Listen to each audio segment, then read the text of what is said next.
Alléluia. Nous avons un papa qui est bon. Il nous aime tellement, vous savez. Et vous savez, un papa a toujours des promesses pour ses enfants. Et Jésus-Christ a parlé de cette promesse dans Luc chapitre 24.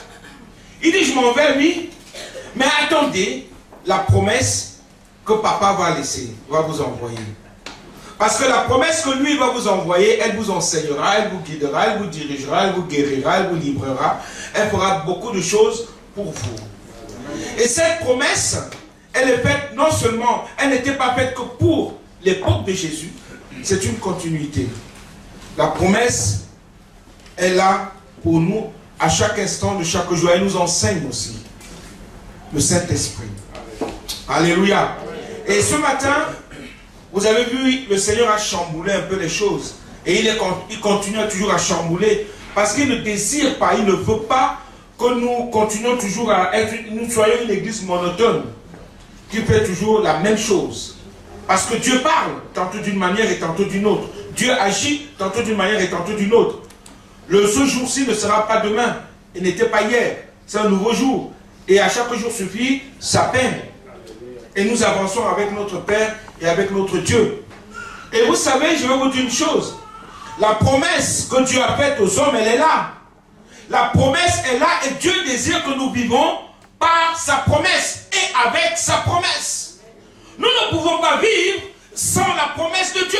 L'église de Jésus-Christ ne peut pas marcher sans la promesse, sans le Saint-Esprit. Nous pouvons faire tout ce qu'on veut. On peut visiter autant d'églises qu'on veut. On peut aller voir des prophètes, des archbishops, des bishops et de tout ce que vous voulez, les prophètes intercontinentaux, tout ce que vous voulez. Si la présence de Dieu, si tu ne vis pas la promesse de Dieu dans ta vie, cela ne sert à rien. Dieu nous invite et Dieu invite son église à pouvoir vivre la promesse. Pourquoi cela? Je vais reprendre un peu en arrière. Je vais revenir à Jésus-Christ lui-même. Le Seigneur Jésus-Christ est né par une femme. C'est normal, par Marie. Mais quand il est né, il n'a pas reçu le Saint-Esprit tout de suite. Il a attendu 30 ans. Pourquoi 30 ans? Mais il a attendu la promesse, parce que lui-même il était là, il attendait la promesse, le temps voulu de Dieu, pour pouvoir entrer dans la promesse et faire l'œuvre que le Père lui a confiée de faire. Et il nous est dit, à la sortie du Jourdain, c'est-à-dire de son baptême, à la sortie de son baptême, dans Luc chapitre 4, il nous est dit, Jésus, rempli du Saint-Esprit, fut conduit dans le désert. Et là, il est tenté par le diable pendant 40 jours. On va plutôt, il est tenté, il est resté sans manger pendant 40 jours. Après ces 40 jours sans manger, le diable est venu le tenter parce qu'il eut faim.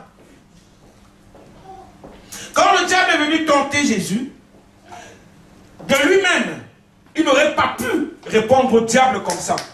Certes, il était 100% homme, 100% Dieu, parce qu'il est né de l'Esprit de Dieu. Mais moi, une chose qui m'étonne, c'est qu'il a fallu qu'il attende ce moment-là pour recevoir le Saint-Esprit. Jésus. Je parle bien de Jésus. Et quand il a reçu le Saint-Esprit, après ces 40 jours-là de jeûne et de prière, la Bible déclare Jésus-Christ revêtu.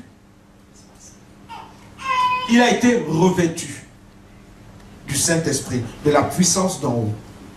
Et quand il a été revêtu, quelque chose s'est produit, quelque chose s'est passé. C'est là qu'il a commencé à dire, l'Esprit du Seigneur est sur moi. Pour faire quoi? Pour accomplir l'œuvre que le Père lui a confiée.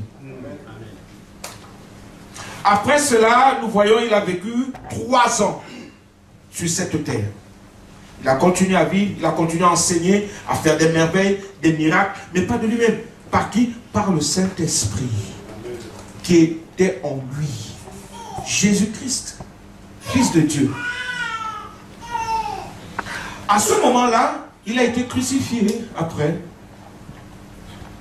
3 jours après, il est ressuscité. Après qu'il soit ressuscité, il est allé vers les siens, les apôtres et tous ceux qui l'ont côtoyé. Il leur dit, mes frères, mes sœurs, mes amis, mes enfants, attendez la promesse. Luc chapitre 24, verset 49. L'évangile selon Luc chapitre 24, verset 49. Attendez la promesse. La promesse arrive. Vous la recevrez et là, vous pourrez seulement aller témoigner de moi. Faire ce que moi je vous commanderai de faire parce que vous avez reçu la promesse. Nous quittons Luc parce que c'est Luc aussi qui a écrit les Actes des Apôtres. Nous arrivons à Actes chapitre 1er. Dans Actes chapitre 1er, les apôtres posent la question à Jésus. Est-ce le moment où tu vas arrêter? Il dit non, non, non, non, non, non, non. Je vous ai dit d'attendre la promesse du Père.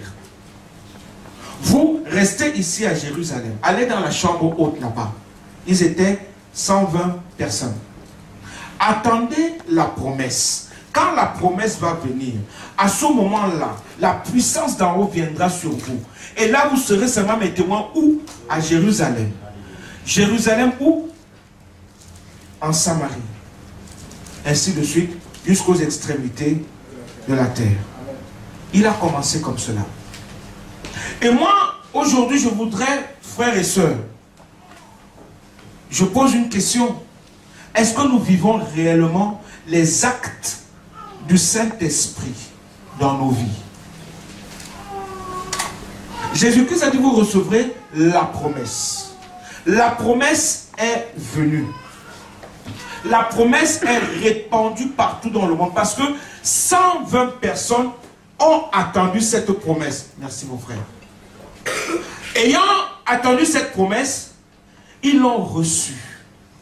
La Bible dit quand ils ont reçu cette promesse, des langues semblables à des langues de feu.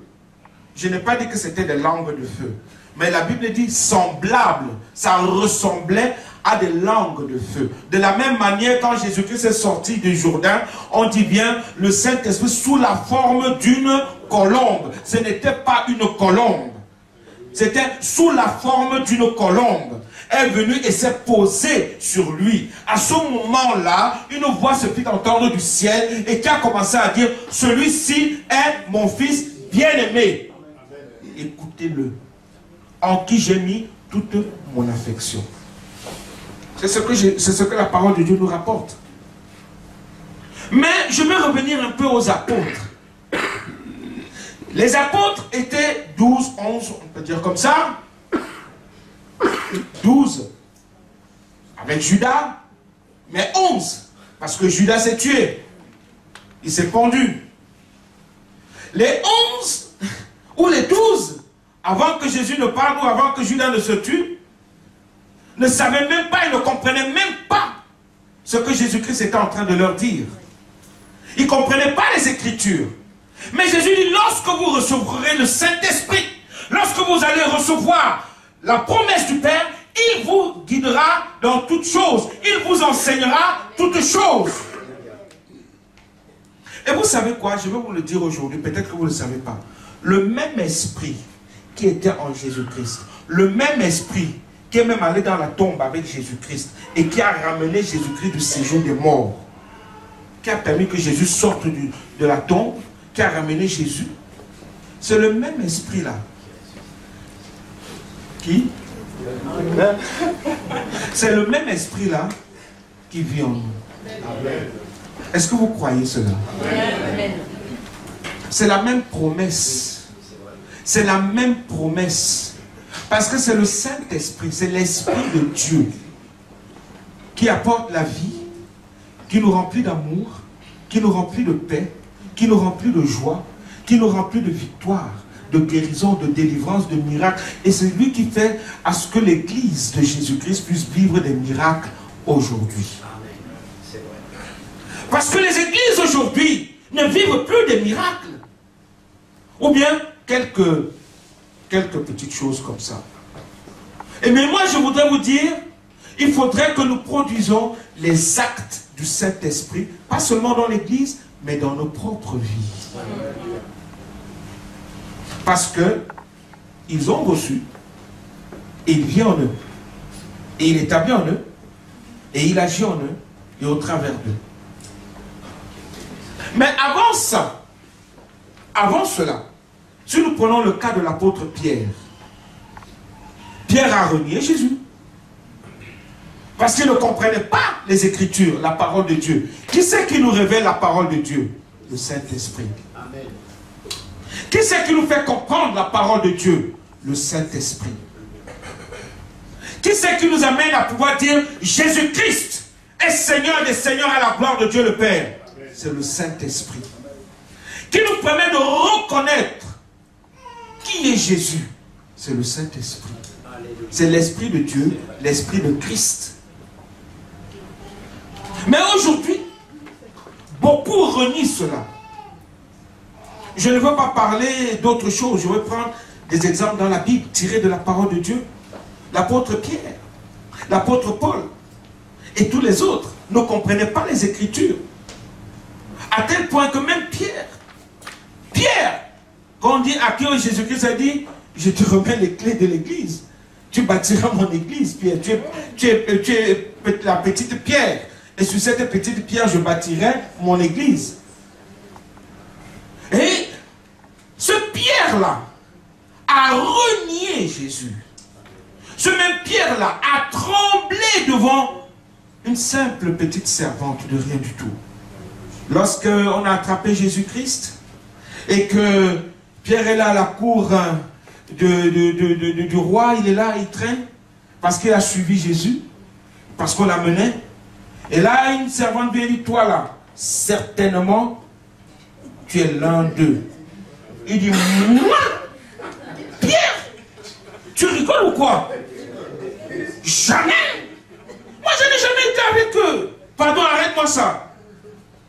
Il avance encore un petit peu. Un autre serviteur dit, oh, toi qui es au milieu de nous là, on te reconnaît.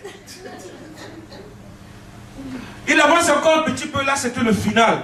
Il dit, ah, Pierre, on te reconnaît toi. Parce que tu parles comme eux. Quel était son langage? Comment était-il? Est-ce qu'il était doux? Est-ce qu'il était rempli d'onction? Comment était son langage? On dit, on te connaît. Parce que tu parles comme eux, tu es en train de faire comme eux là-haut. Il dit, non, je ne connais pas Jésus. Et il repart en pleurant parce que Jésus-Christ avait prophétisé sur lui pour lui dire, tu vas me renier 3 fois. Avant que le coq ne chante. Et il a renié Jésus, c'est vrai. Mais c'est ce même Pierre. Lorsqu'il reçoit le dunamis de Dieu, la puissance de Dieu, le Saint-Esprit en lui, la promesse du Père dans sa propre vie, c'est ce même Pierre qui se lève et qui ne tremble plus, qui n'a plus peur d'une simple servante, qui n'a plus peur d'une personne. C'est ce même Pierre qui se lève. 3000 âmes se convertissent à maintenant. Amen. On va se dire, mais qu'est-ce qui s'est passé dans la vie de Pierre? Mon frère, ma soeur, qu'est-ce qui se passe dans la vie d'un véritable chrétien? D'un petit Christ, on va dire comme ça, d'un imitateur de Jésus-Christ. Qu'est-ce qui se passe dans sa vie? Comment se fait-il qu'aujourd'hui, il y a certaines personnes, quand on les voit, ils touchent quelqu'un, la personne est guérie, ils touchent une personne, le mort ressuscite, il fait ceci, des miracles, des prodiges, il prophétise, il dit, toi tu es comme ça, tu es comme ça, tu te dis, ah c'est la sorcellerie, ah c'est comme ça. Il dit, non, ce n'est pas ça. C'est que le dunamis de Dieu vit en moi. C'est que la puissance de Dieu me conduit. C'est que la grandeur de Dieu est en moi. C'est que le même esprit qui a ressuscité Jésus, qui a guidé Jésus sur cette terre pendant 33 ans, vit en moi. C'est ce même esprit qui m'amène et qui parle au travers de ma bouche. Parce que c'est le même Jésus qui s'est dit, avant même que vous ouvrez votre bouche, lorsqu'on essaie de vous condamner, lorsqu'on essaie de vous juger, c'est ce même esprit qui va parler, qui va donner les mots dans votre bouche pour que vous compreniez la parole, pour que vous puissiez dire des choses et que les gens soient convaincus. Celui qui convainc de péché, de justice et de jugement. Alléluia. Et c'est de ça que je voudrais parler ce matin. Je voudrais parler du Saint-Esprit. La personne du Saint-Esprit. Je voudrais que mon frère, ma soeur, nous arrivions à comprendre qui est le Saint-Esprit. Beaucoup de gens disent au nom du Père, du Fils et du Saint-Esprit sans comprendre réellement ce qu'ils sont en train de dire. Ce n'est pas parce que tu vas dire au nom du Père, du Fils et du Saint-Esprit que le Saint-Esprit va venir en toi. Je connais certaines églises où pour que tu reçoives, allez, le Saint-Esprit, on te gifle. Ce n'est pas ça. Ce n'est pas ça. Il y a deux choses que Dieu nous dit. Dans Jean chapitre 3, on va le lire, au verset 1er, avant d'aller plus loin. L'évangile selon Jean au chapitre 3, verset 1er. Voici ce que dit la parole de Dieu, le Logos incarné, parce que Jésus-Christ dit de la Genèse à l'Apocalypse, c'est de moi qu'on parle. Il ne parle pas d'une autre personne, mais de lui. Et le Saint-Esprit affirme cette chose, cela, par la parole. Jean chapitre 3, verset 1er dit, mais il y eut un homme d'entre les pharisiens nommé Nicodème. Même les pharisiens, c'était des hommes religieux qui étaient très stricts. Et ce pharisien-là, cet homme Nicodème, ce grand docteur de la loi, tellement il connaissait la parole de Dieu, arrive vers Jésus, Yeshua, Mashiach, ce jeune homme.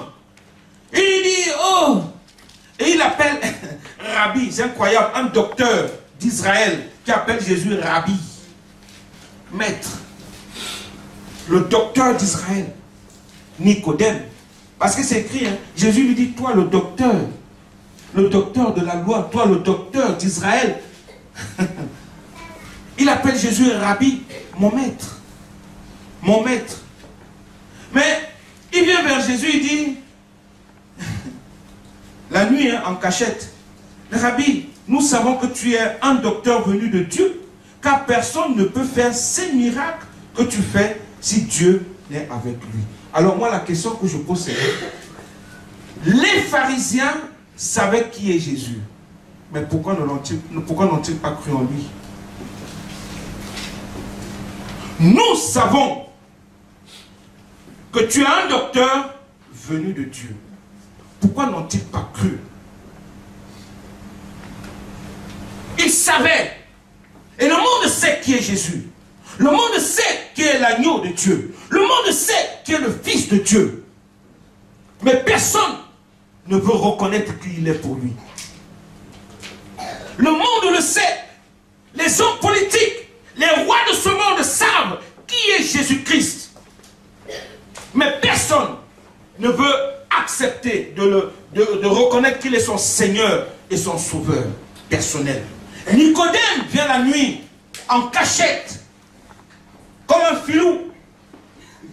Eh bien oui, il vient en cachette pour que les autres ne le voient pas, en traître. C'est aujourd'hui. Il vient en traître. Il dit, maître, on le reconnaît, nous reconnaissons qui tu es. Nous les pharisiens, mais ce sont ces mêmes pharisiens qui ont mené Jésus à la croix. Et pourtant ils savaient qui il est. Ils savent qu'il est le chemin, la vérité et la vie, et qu'il n'y a point d'autre chemin. Mais ce sont ces mêmes pharisiens qui prennent Jésus et le crucifient. Les pharisiens, les sadducéens et tous les autres. Le grand Sanhédrin. Oui. C'est incroyable. Le monde sait qui est Jésus. Le monde sait que toute la loi et les prophètes parlent de lui. Mais personne ne veut prendre Jésus et le garder, serrer sa parole dans notre cœur. Il dit, si vous m'aimez, gardez mes commandements. Si vous m'aimez, gardez mes commandements. Jean chapitre 14, verset 15. Si vous m'aimez, gardez mes commandements. Mais personne ne veut garder ses commandements. Et Nicodème vient, lui, nous le savons. Jésus lui répondit, en vérité, c'est-à-dire, ce que je te dis là est vrai. Nicodème, Si un homme ne naît de nouveau, il ne peut voir le royaume de Dieu.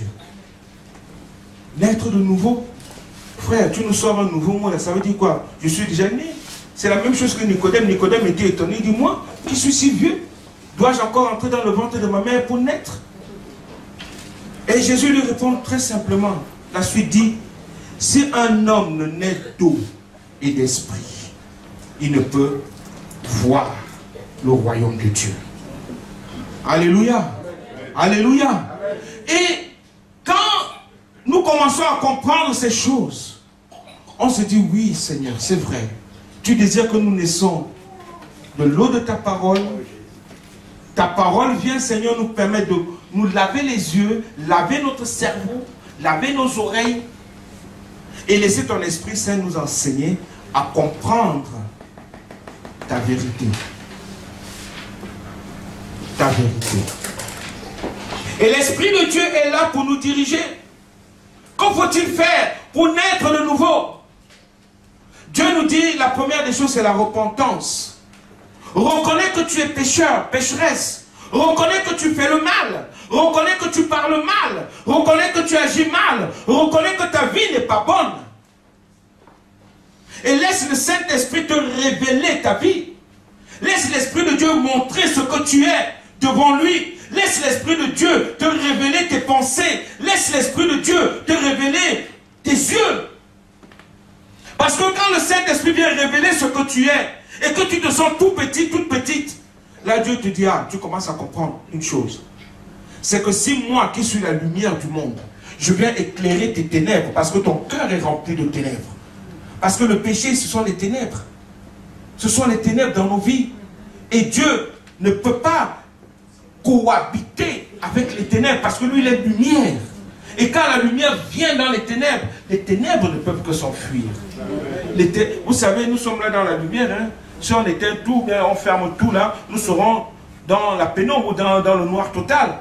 Mais dès qu'on... Il suffit d'une petite lumière, ça éclaire.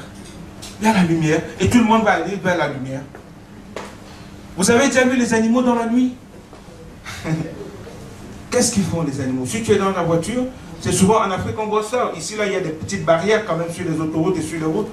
En Afrique, les animaux, ils aiment bien quand une voiture arrive ou un vélo avec un petit dynamo de devant, là, ils sont là. Ils viennent aussi pour essayer de regarder ce que c'est. Il y a la lumière là. C'est quoi ça? C'est quoi ça? Pourquoi ça brille comme ça? Pourquoi ça brille? Pourquoi ça brille? Ils veulent voir. Et c'est ça, la lumière attire. Et Dieu dit de nous, nous sommes lumière du monde. Parce que l'Esprit de Dieu vit en nous. Le Saint-Esprit est là. Dieu veut que nous vivions de sa promesse. Il n'est plus bon de pouvoir vivre des réunions mornes. Nous sommes là pour resplendir. Nous sommes là pour refléter la gloire de Dieu. Il faut que toute l'Église soit baptisée du Saint-Esprit. Il faut que tous nous parlions en langue. Il faut que tous nous louons Dieu en langue, en esprit et en vérité. Il ne faut pas édulcorer la parole de Dieu. Vivons les actes du Saint-Esprit. Non seulement dans l'Église, mais dans nos propres vies et dans nos foyers. Si nous ne vivons pas ces choses, comment pourrons-nous dire que Dieu vit en nous? Comment? Pierre a renié Jésus. Mais quand il a reçu la promesse, il a changé, sa vie a changé. Il est devenu un autre Pierre. Et moi je crois qu'il faut une métanoïa, une réelle repentance dans tout ce que nous sommes et de vivre Jésus-Christ, de vivre le Saint-Esprit au quotidien. Alléluia. Est-ce que vous êtes d'accord avec moi?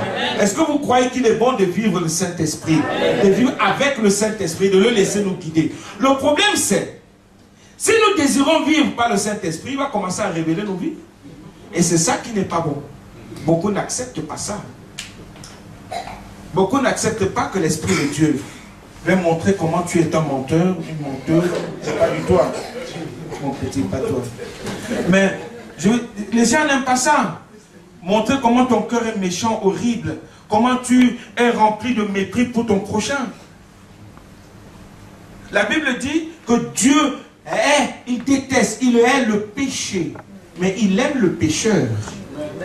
Mais le péché, Dieu ne l'aime pas. La Bible dit les œuvres de la chair sont évidentes. Ce que nous sommes réellement, c'est ça que Dieu veut détruire. Ce que Pierre était, c'est ce que le Saint-Esprit est venu détruire.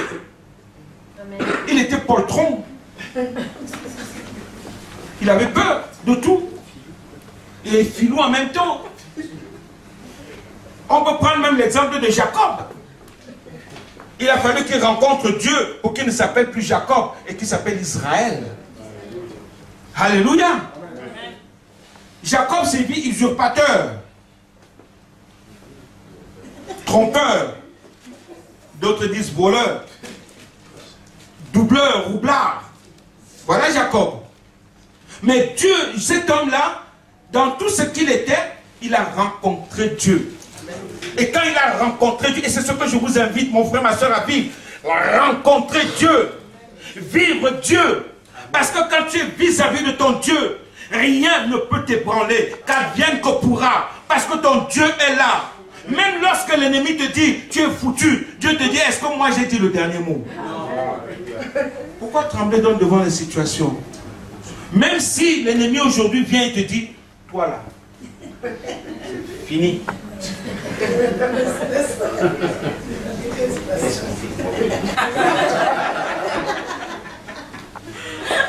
Je parle parce que Dieu m'a fait traverser des moments horribles dans ma vie. Et ce Dieu-là, je le connais.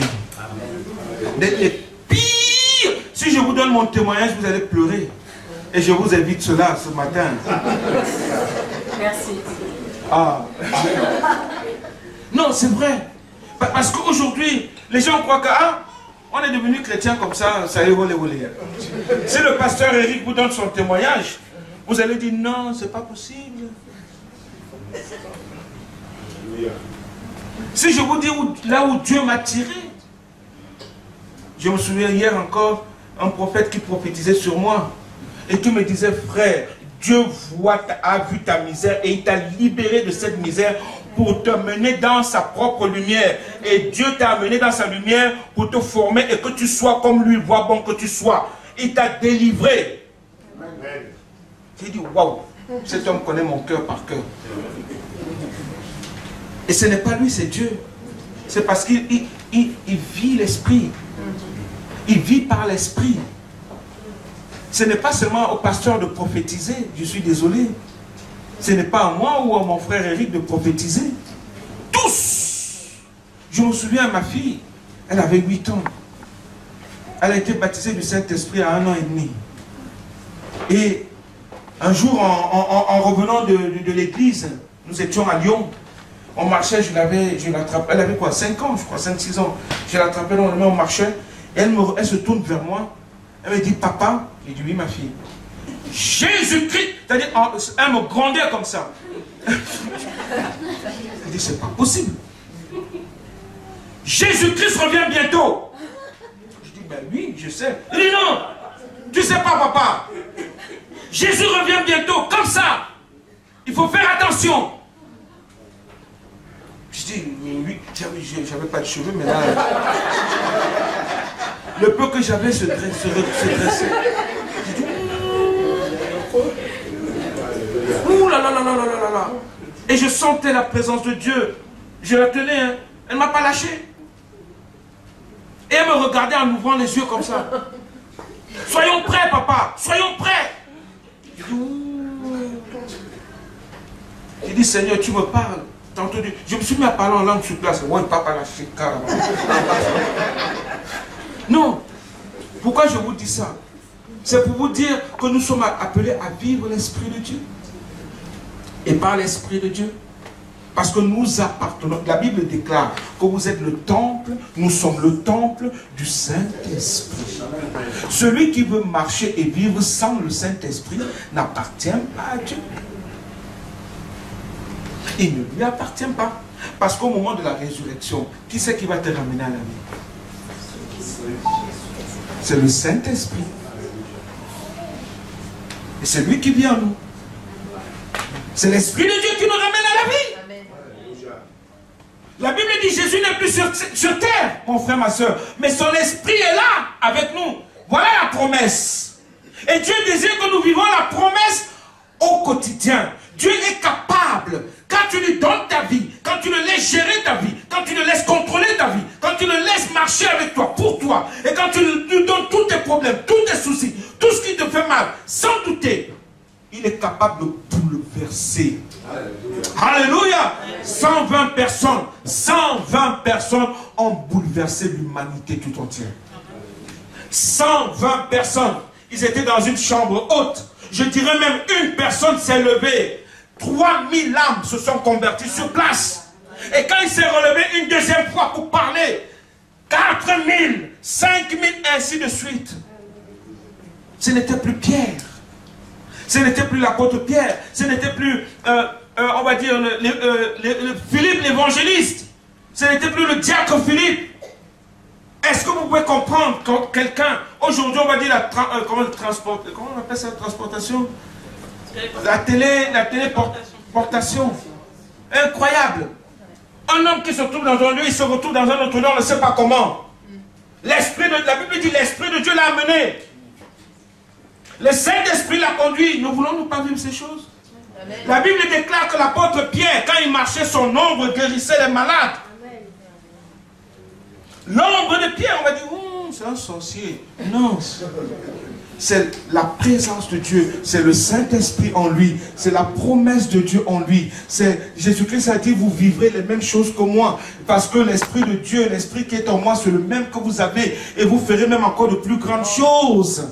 Pourquoi aujourd'hui les églises sont là, on est assis, on écoute, personne ne veut entrer dans la dimension de Dieu, dans le naturel de Dieu. Je ne veux pas dire surnaturel, ce sont les gens du monde là, qui disent le surnaturel de Dieu. Mais nous sommes dans le naturel. Quand nous vivons des guérisons, c'est naturel. Quand nous vivons des miracles et des prodiges, c'est naturel. C'est Dieu qui le fait. Parce qu'il nous aime et parce que nous l'aimons. Il dit parce que je t'aime et que la promesse est là avec toi. Tiens, parce que je te l'ai promis. Tiens, avance, continuons le chemin. Et Dieu le prouve aussi à Pierre. Lorsqu'il guérit sa maman, sa belle-mère qui était couchée dans la maison.